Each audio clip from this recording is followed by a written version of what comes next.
Hello, everyone, and welcome to Atp Live Monday. I hope you can see me and you can hear me. Let me know if you can see and hear. Welcome to Atp Live Monday. I am Benny Salaboide, and I'm the pediatrician from ATP, and I'll be here to answer any questions that you may have about the health of your children in the next 1 hour. However, if you still have questions after the live session, remember you can also post your questions to our Facebook group. All right. Sorry if it's a little bit dark here. Not in my usual location. Okay, so welcome to ATP Live Monday. I'm just going to share the videos to all our various links. So please share the video as well. And for those of you joining our Instagram, you're welcome. Welcome to ATP Live Monday. And feel free to share the video, invite your friends and family, and to join us. So I just want to share the video in the next few minutes that we have. While we're sharing, if you have any question, you can start to drop your questions and then we will answer them. Okay, and remember to start every question with the age of the child.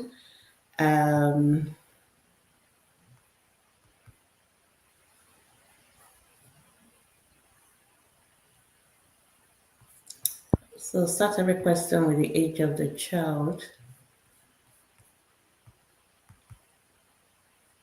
Okay. I'm sorry for the distraction. I'm just trying to look at my video to share myself. Okay, I'm signing now. All right, so just share, and if you have questions, you can start to drop your questions on our group on the video. You can also drop it whether you're watching on Instagram, on YouTube, or on Facebook. But remember that if you're dropping on Facebook, if you're on the page yourself, you can just drop your questions straight away under the video. But if you are on the group, in any of our groups, you may have to click on the video itself so that you'll be able to see the where to drop your question. Because if you just drop it directly in the group without clicking on the video, we will not see your questions, because I do notice some people do that and then they wonder why the question are answered. So just try and make sure you drop your click on the video if you're watching in the group and you have a questions. But if you're watching and you're not having any question, that's fine. But if you are on the page, that doesn't really matter, because I will definitely see your questions. So thank you so much for joining me. So I'm almost ready, just sharing the last bits to where it can be shared. And I also like to share to special parents groups as well, because we have parents of our special needs children who may also want to ask questions. All right, so welcome everyone, whatever platform you're watching me from, on Facebook, on YouTube, on Instagram. You're welcome to ATP Live Monday, which is a program brought to you by Atp Pediatrician's Foundation. And we are here to answer any questions that you may have about the health of your children in the next 1 hour. However, if you're watching the recording, that means you're not watching live. Remember that you can still always ask your questions on our Facebook groups from Mondays to Saturdays, 24 hours every day. Our groups are open for you to ask your questions, and we'll try and answer them. Most of the time, 24 hours, sometimes can be up to takes 72 hours. So, but this live session gives you an opportunity to just get your answers live and direct. But if you are coming after we are no longer live, that is not a problem. Remember, you can still post your questions directly on our Facebook groups and we will answer them. So thank you so much for joining me on Facebook, on Instagram, on YouTube, and feel free to ask your questions. I can't see any questions yet. Feel free to ask your question. And I think today is also the World Asthma Day, which is a day we set apart for celebrating and commemorating creating awareness about bronchial asthma, which happens to be one of the most common respiratory problem in children. School children especially. So maybe I will talk on that a little bit as well while we are waiting for questions on Facebook, on Instagram, on whichever platform you have. So feel free to drop your questions. And I think I've also shared, I think we've done all the sharing, but feel free to also share and invite friends and families to come and join us as well, so that if they have their questions, we can answer them. So thank you so much for joining me today.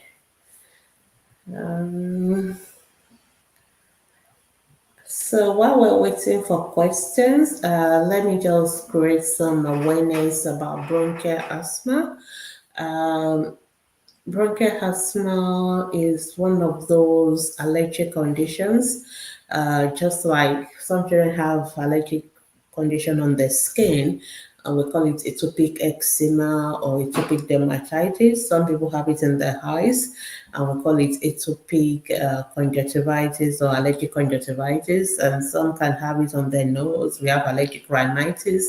So when it involves the chest, then we call it bronchial asthma. So it's very common. Like most allergic conditions, it tends to run in families. So for people that have asthma, usually they will have somebody in their family who already is asthmatic. It actually tends to run more from the mother's side of the family, but it can happen in any family. So people who have asthma have the genetic tendency. So just to quickly remove one of the myths when it comes to asthma, you don't get asthma from being near somebody who is coughing or anything like that. That is like something like tuberculosis that you can get from being near somebody who is coughing. But asthma is genetic. So if you have asthma, you already have that genetic predisposition to having it. But not everybody who has the gene or the genetic predisposition, we actually have the asthma itself. Some don't have it. Usually, even for those who have genetic predisposition, there's also what we call triggers.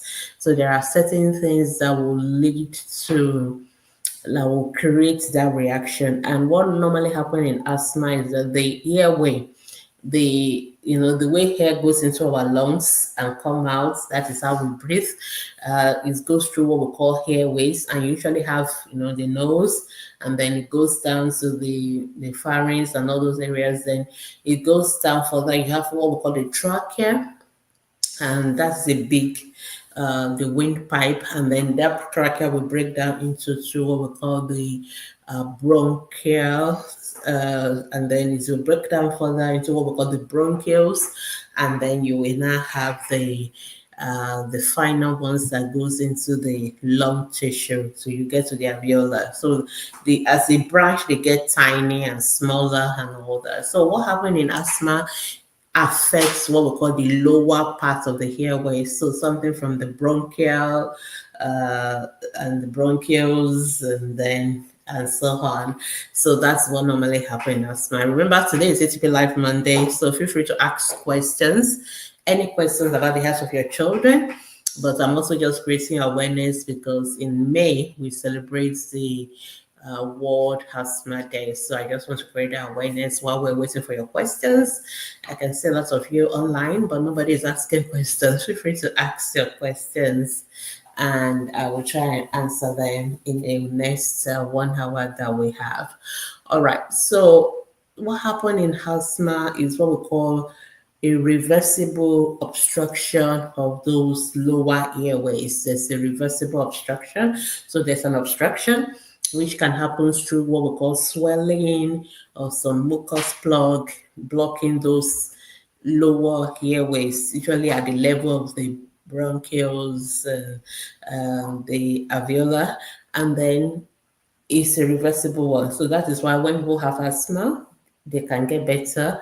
But when there's that obstruction, it narrows the airway.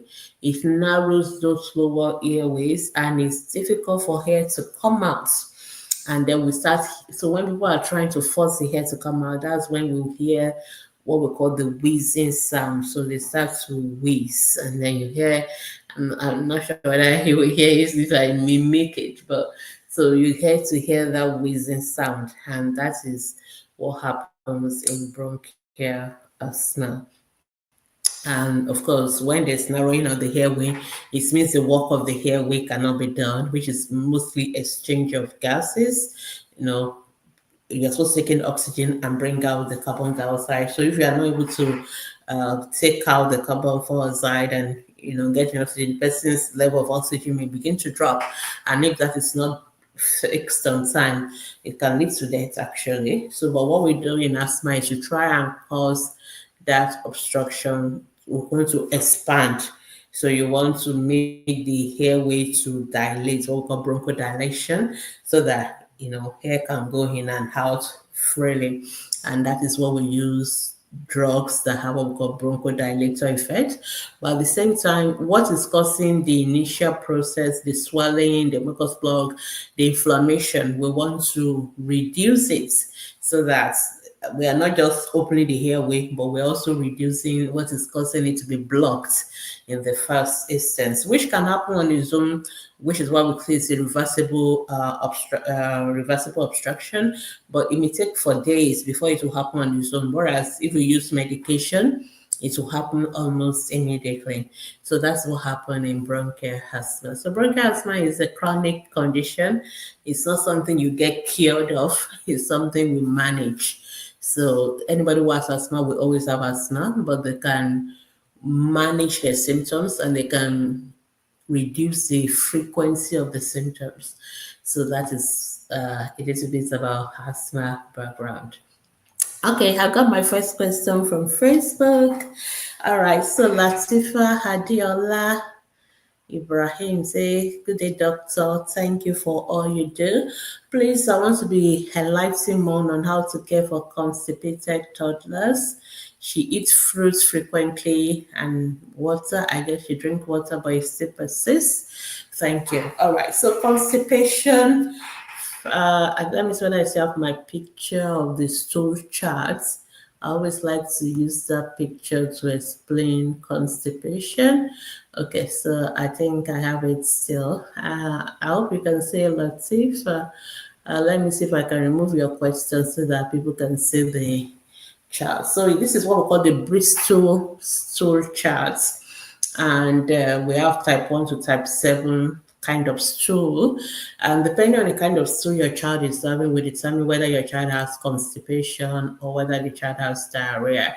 So type 1 to type 3, those are the ones that we tend to see in children who are constipated. So the stools are either coming in pellets, like small round stuff, that is type 1, or it comes out like a comb, like the corn, the way the comb looks when you open it. What we want is type 4, which is that smooth sausage or snake-like stool. So that one is taking the shape of the intestine. That's what we want in normal stool. But when your child is having type 1 to type 3, and then the child doesn't have it frequently, then that is when we say the child is constipated. So if a child is not passing stool every day, and when they pass the stool come out either as pellets or comes out like that sausage lump or cracks, on like a hump of a cone, then we say they have constipation. Okay, so that is the first one.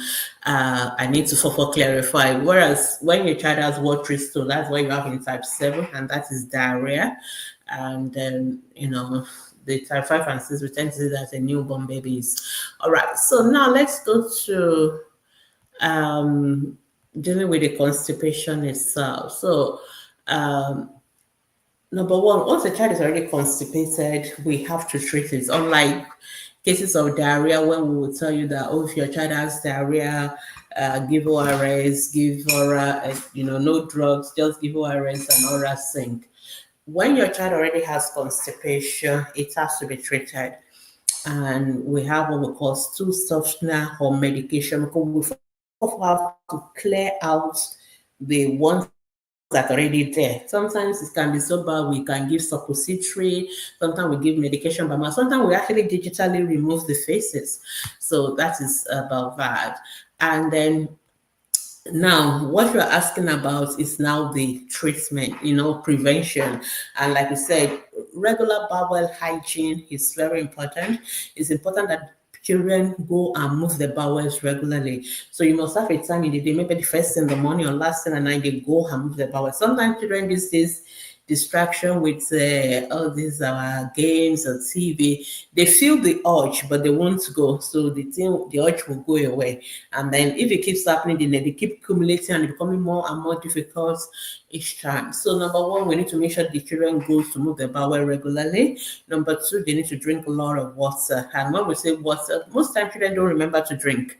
You have to remind them. You have to let them know, like some of them have to drink like 1.5 liters, like 4 to 6 cups of water a day. Each cup is estimated to be 250 mils. So when we say 4 to 6, that is 2 liters to 3 liters of water. They need to drink a lot of water, not just the little water they drink when we are eating.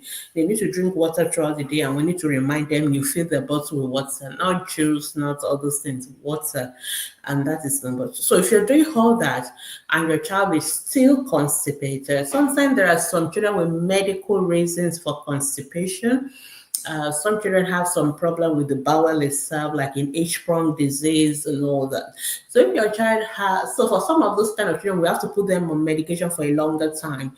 So for those ones, you have to come to the hospital. So if you are doing the right thing, you set up the right bowel hygiene, child is drinking water, child is eating food that have a lot of fiber in them, and they're still constipated, then for those ones, you need to see a doctor, because we need to know whether there's other medical reasons. For example, children who have hypothyroidism, which is not being treated, they will be prone to constipation. Children who have other, like children with cerebral palsy, children who have other medical issues that can predispose them to constipation, which we have to, sometimes we have to leave some of those children on drugs for constipation for a long time. So, those are the kind of children that you will have to come to the pediatrician. But majority of children are not like that. Majority of children is just the fact that they are not drinking enough water, they are not going to the toilet when they need to, and so on and so forth. So I hope that is helpful. Okay, there's a question on Instagram I need to answer quickly before you disappear. Lolly, Spicy Diver, good day, doc. Please, is there a special medication for catarrh? No, there's none for children. No, don't give them any drugs for catarrh. The so-called drugs that people say for catarrh, like your Actifed and all those Sinofed, whatever, we don't recommend them for use in children, okay? If your child has had catarrh for almost a month, if a child is having catarrh recurrently, it can be an allergic kind of a condition, because you remember I was talking about allergies when it involves the chest. So I was talking about asthma. It can also involve the nose, and we call it allergic rhinitis. And those are the children that tend to have runny nose all the time. Their nose is never dry. So for those kind of children, we have to see the ENT doctors, and there's a way they will treat them. Sometimes we have some spray we give them to, anti-allergy medication properly, antihistamine that we give to them. So for that, and if you're in a place like UK, you can see your GP. Your GP can refer to the ENT. So if it's just the first time and it's just 1 month, well, there's not so much, because that is not yet recurrent. It has to be recurrent and persistent. Then the ENT doctors can manage that. We can give you medication for anti-allergic medications, and more importantly, avoid the triggers. So, is there something, some people, like if it's the weather, when the weather is cold, or even during the springtime when there is a lot of pollens and things like that, some people tend to have their reactions worse during that period. So there are things we can do, but most likely to avoid the triggers first, and then to see the doctors if it's not going, because then they can give some medications to handle that. Okay, I just have to quickly come to answer that question before it runs off on Instagram. All right, thank you, Andrew, for joining us. I'm not sure what you're saying thank you for, but I guess maybe it's one of the answers that we give. All right. Chuko Machina, good day, doc. My baby has this boil under his foot. Okay, not a typical place to have a boil, but it's spreading to his body. Again, boils don't typically spread, so it would be nice to actually see this boil. All right, it forms something like blister, then breaks open and dry up. Exactly. So that is not a boil. That sounds like a rash, like a kind of maybe a vesicular kind of a rash, but not a boil. Okay. So when you say boil, usually it's something round. It's in the skin because it's a skin infection, and when it ruptures, it comes out with pus, and that is a typical boil. Something round, big with what look like pus inside. So some other rashes, like any little swelling with a little bit of water inside that is ruptured, that is forming a blister, we don't typically call that boils. So these are what we call either vesicular rash or cystic rash or something like that. So it's 10 months old. I've given him Flammy. Please don't misuse antibiotics. Don't use antibiotics without a prescription from a doctor. I know most of us do it. I know most parents, most mothers especially, we are our first doctors at home. We appreciate you for being taking initiative when it comes to the health of our children. But please, there are certain things we do that we really need to stop. And one of them is using antibiotics without a doctor's prescription. Actually, for those of us in Nigeria, it is wrong. We need to stop it. You should not be given antibiotics. I've done a webinar already on this year on misuse of antibiotics. It's wrong. There's a lot of danger with it. So I will encourage you to watch that webinar, because I don't want to go through everything I said there. But please, if a child has anything, just see a doctor first before you use antibiotics, because what you describe now doesn't sound like something that needs antibiotics. It sounds like something that may be a viral infection, because you say it's spreading, it's like a blister and all that. That doesn't sound typically like a bacterial thing. So please don't use antibiotics without a doctor's prescription. And the reason why it is not going is because you're not doing the right thing, because that's not the so because you just assume it's something bacteria, and you're using bacteria antibiotics, antibiotic cream. So, and it's not going. So that's because that alone tells us that is not the right treatment. So I would recommend Chinaya, that you should see a doctor. We have to have a look. It could be something as simple as maybe maybe the socks or even the shoes or something you're using on your child that is causing that child to have a reaction. It could be something viral, like a viral infection. Some children have what we call hand and foot, but then that one will involve the hands and the feet, not just the feet alone. Some children also have what we call hand, foot, and mouth disease. These are viral infections, don't require antibiotics. So depending on which one it is, but I think the best thing would be for you to see one of my colleagues, and then they will take it up from there. But please don't use the antibiotics again. All right. Okay. Lolly Spicy Diversity. Okay, doctor, thank you so much. We book an appointment with the GP. That's good. That sounds like a good plan. All right. Let's move on.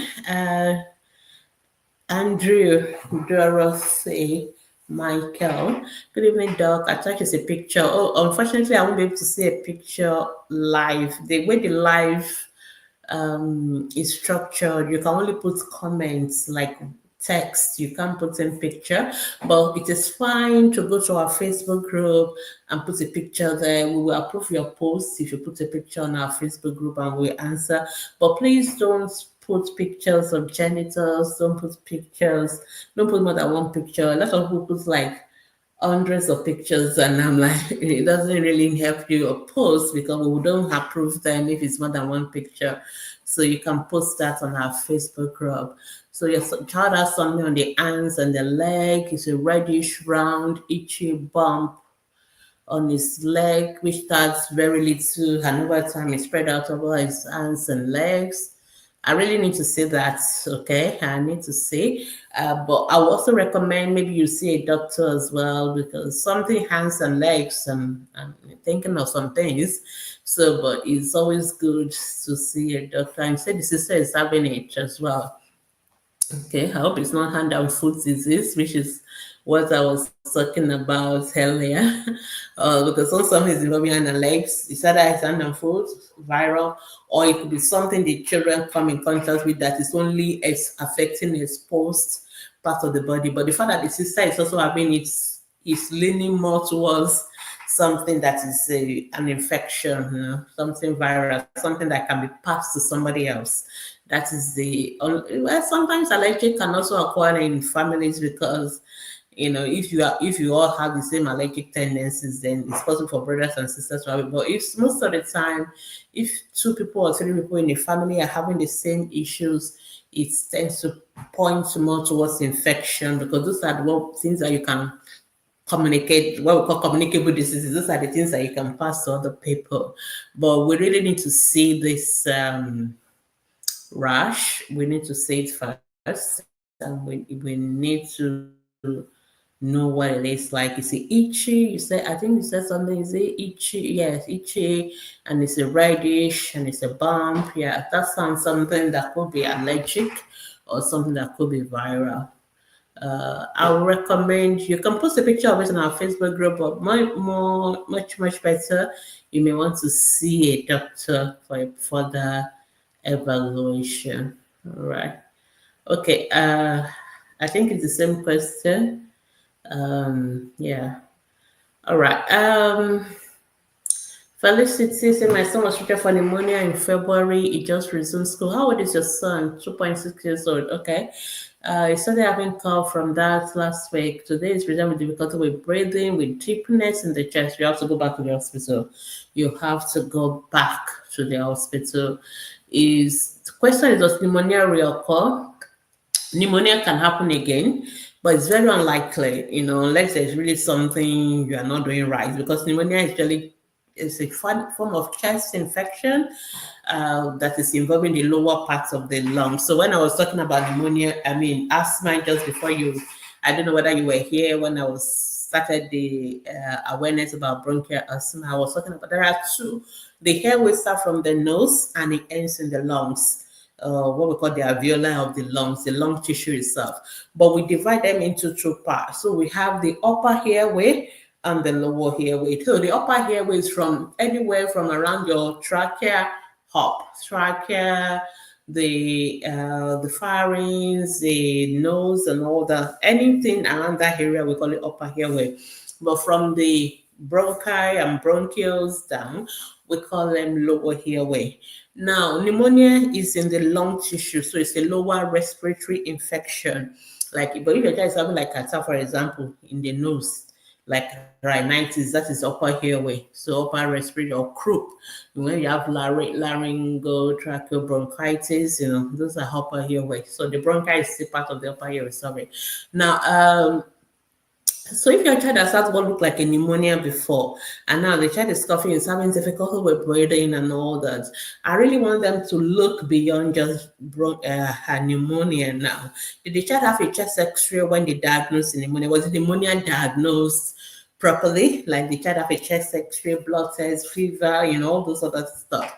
And now if your child is just only having cough, no fast, no fever, and now it's having difficulty with breathing, then they really need to think whether this child could also be having asthma, because that is one that tends to be recurrent.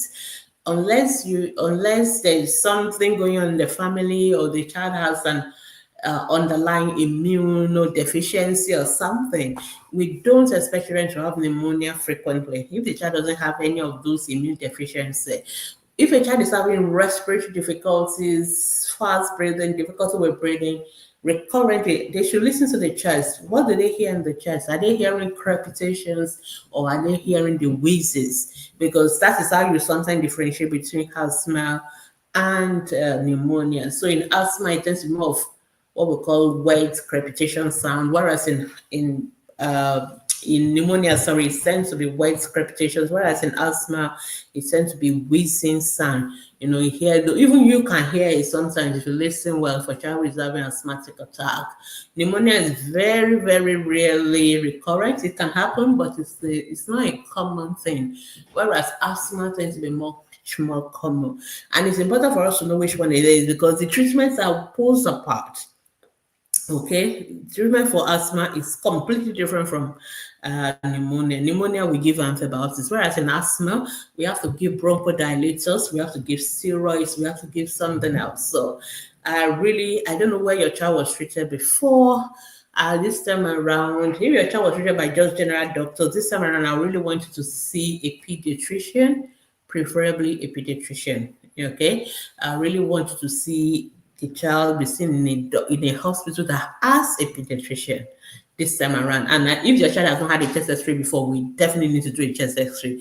We need to know what is going on in that chest. Another thing that can be recurrent is if the child has a heart problem, like heart failure can also be recurrent, and it can present the same way.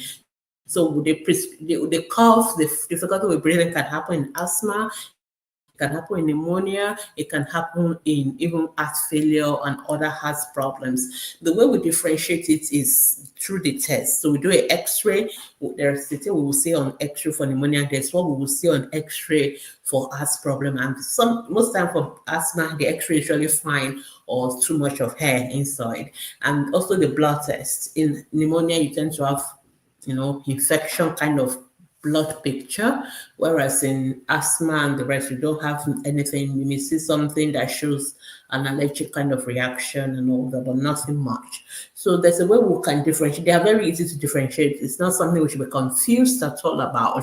And if your child was treated in February, this is just May, and your child is having another episode, my money will be going on something like bronchial asthma rather than pneumonia, unless the child also has an underlying problem, like a heart problem, and then that is when you tend to have recurrent pneumonia, or a child who has Down syndrome. Some children have some medical reasons for having recurrent pneumonia. So as children with heart problem, holes in the heart, children with Down syndrome, yes. So there are certain children that can have recurrent pneumonia. So, but a healthy everyday child should not be having recurrent pneumonia every 3 months. No, that is really not expected. So I really don't know which one your child is, but I really need you to see a pediatrician. It's a major issue, because all those three conditions are very serious issues that we need to know what we're doing, and we need to treat them properly. So I really, really will appreciate if you get that sorted. All right. Okay, Sylvia, congratulations, Dr. Winsor. Thank you. I think you must have seen my post about the baby I posted. It's not my baby.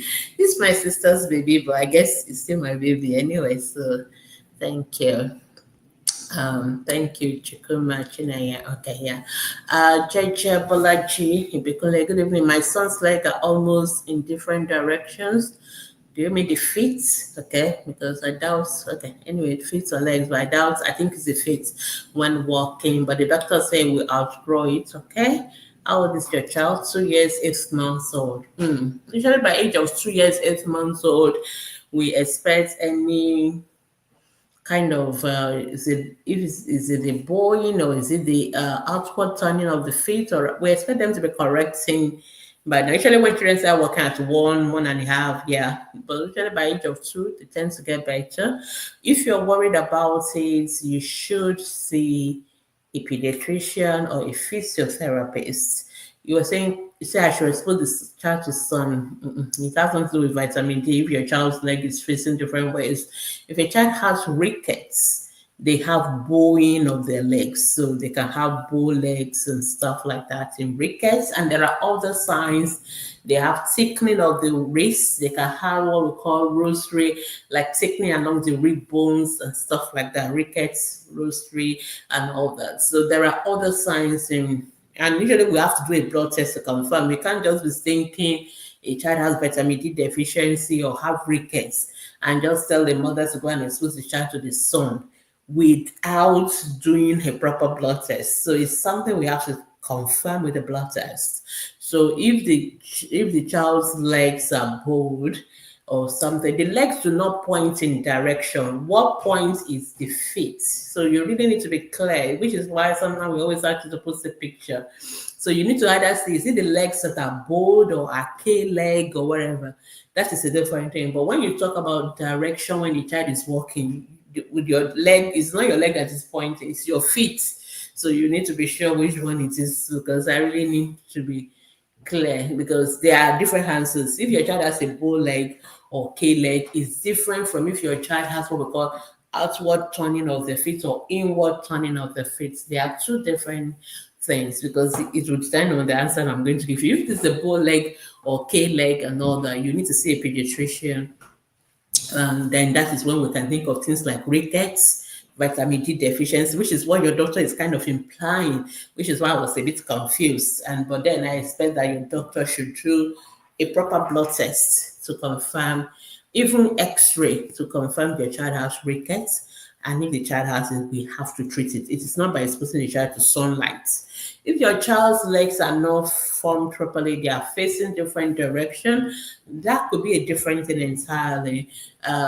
Usually, that would be something a physiotherapist would deal with, and then they will look at it depending on how rotated the legs are. That would determine whether it is something we need to do, like explain, or is it something that we can just watch and all that. So anyway, whichever way, you can always see a pediatrician first.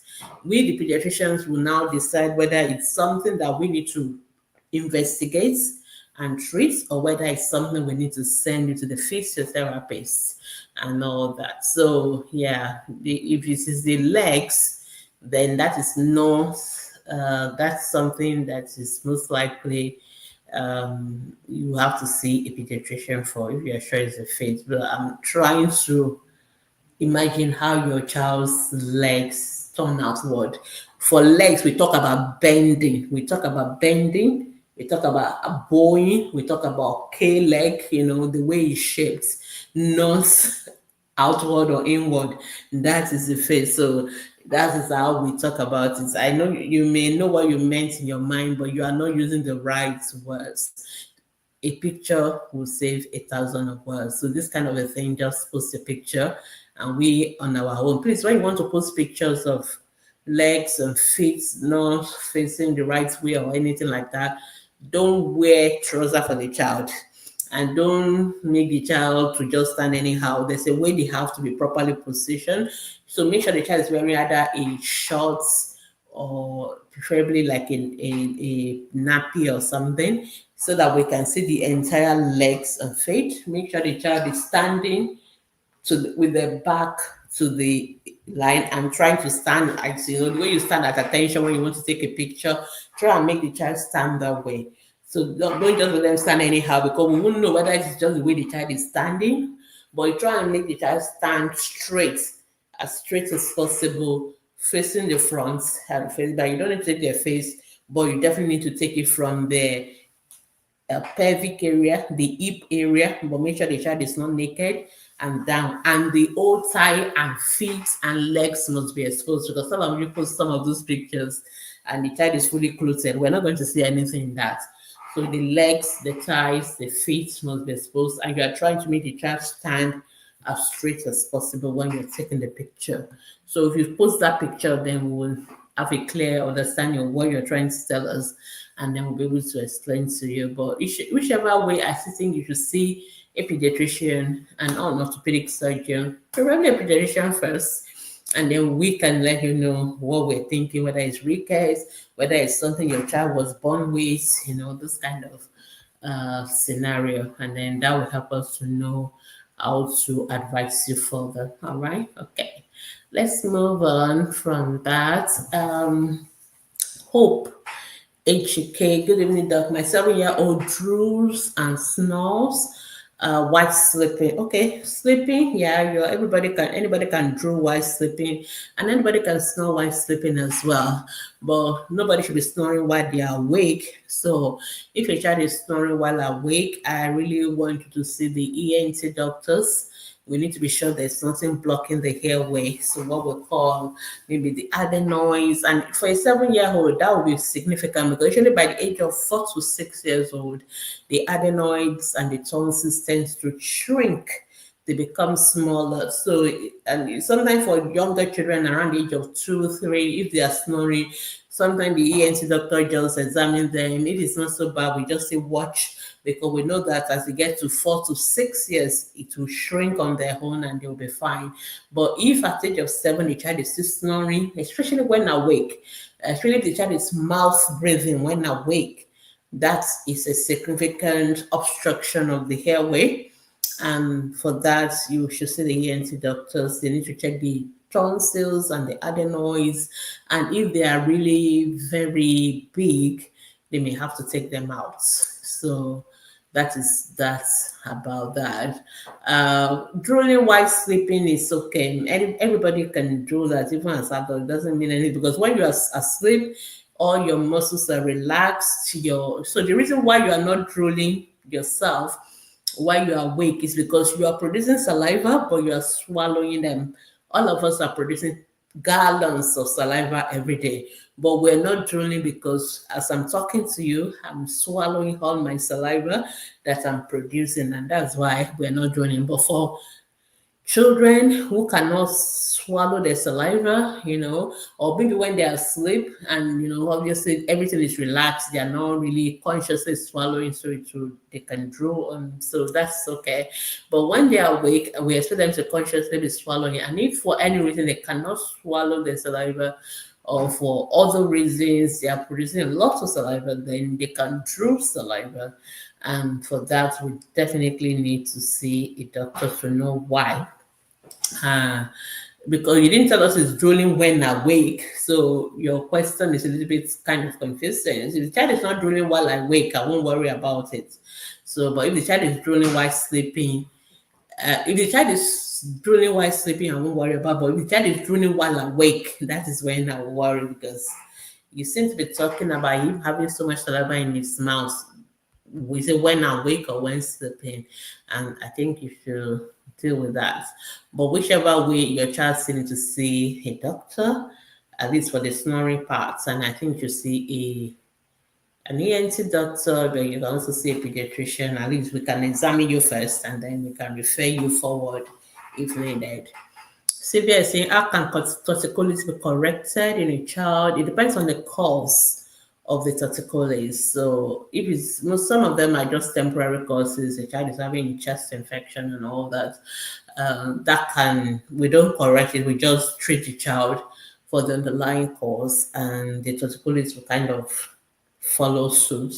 But if the child has like shortened neck, muscle, sternocleidomastoid tumor, and all those kind of things, and it's really permanent and it's really significant, then we may need to do more procedures. And in a 5 years old having torticollis is very unusual, so I would definitely recommend that you see a pediatrician, and then they will take it up from there.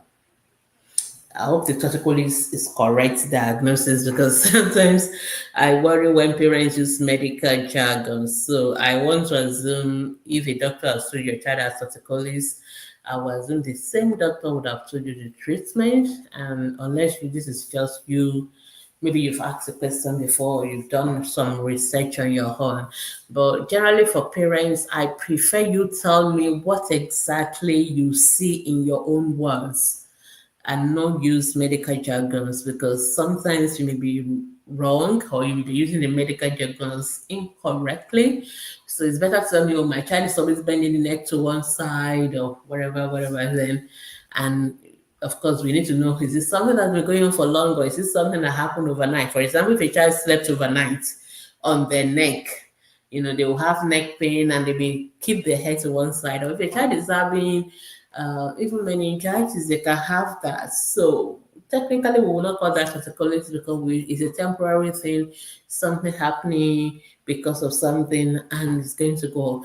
But if a child is always having their neck permanently bent to one side for weeks and months, of course, yes, then we can always say yes, they may have torticollis, and we want to know why, and then that will determine the appropriate treatment. So it's always good to just tell us in your own layman language what you observe and leave it to the pediatrician to make their own deductions.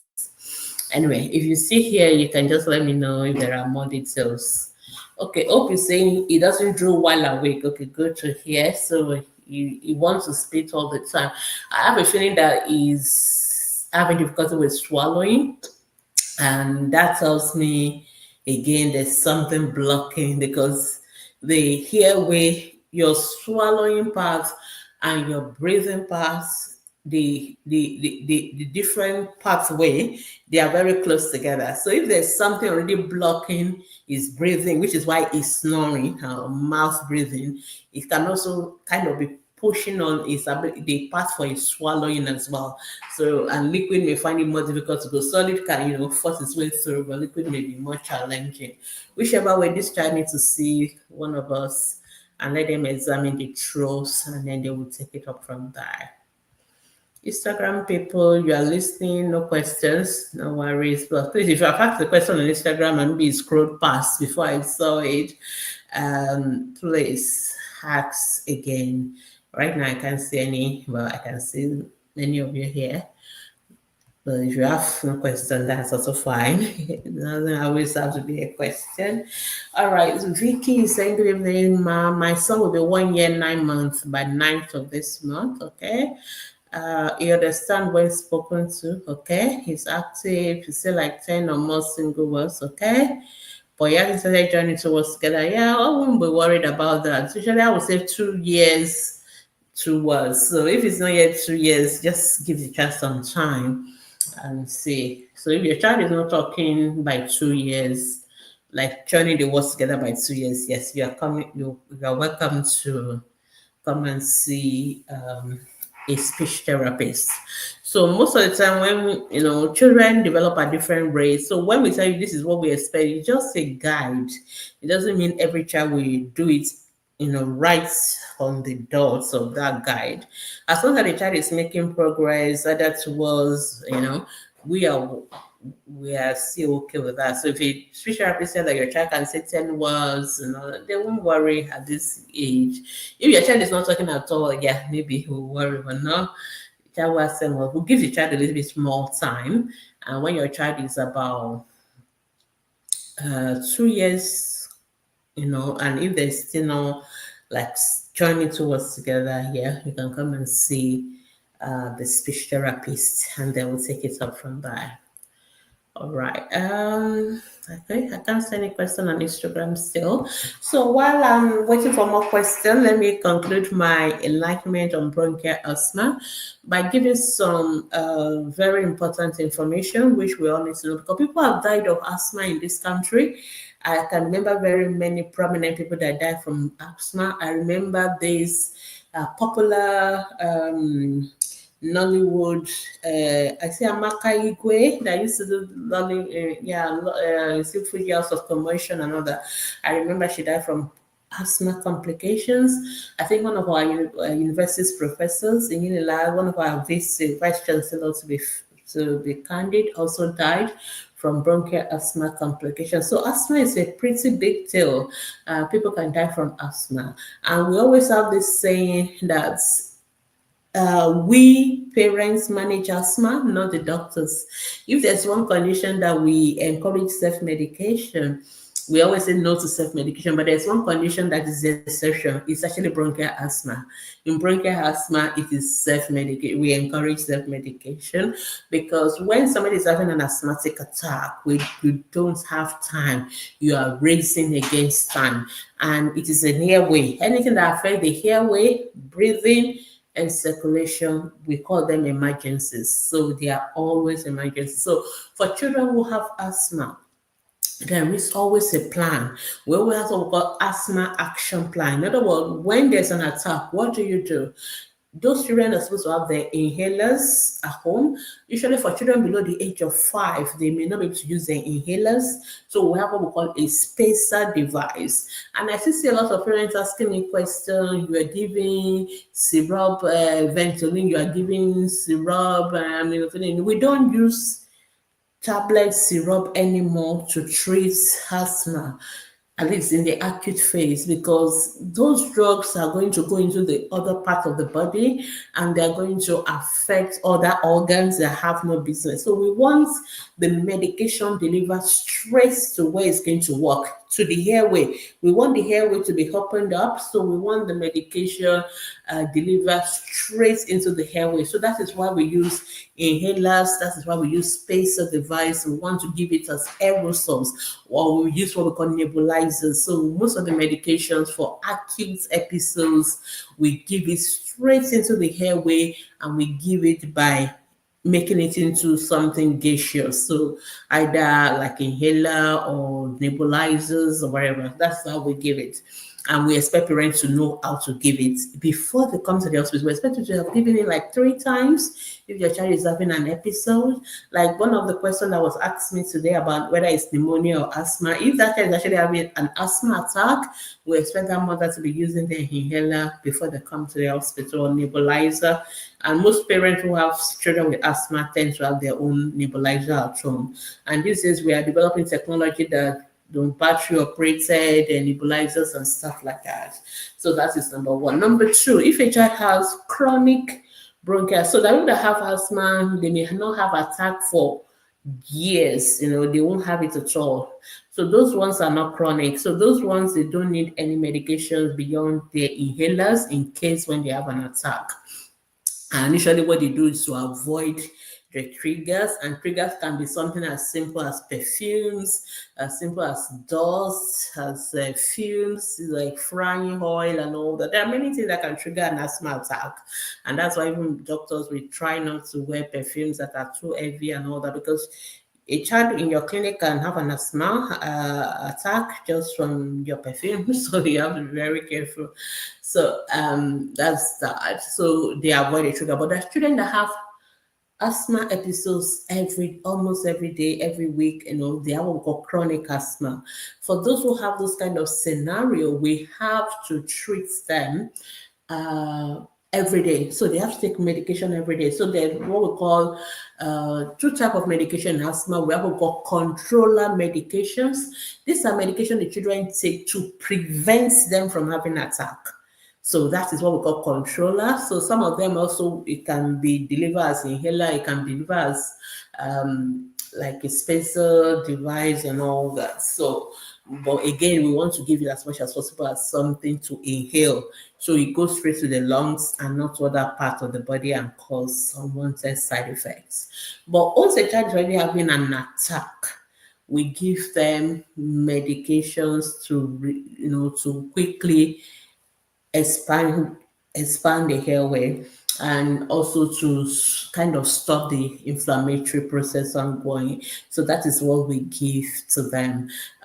We call them reliever medications. So if you have a child who has asthma, you need to know all this, because sometimes parents will say, oh, the child has not having an attack for a while, let me not give medication again. If your child has chronic asthma, you have to give them the medications every day.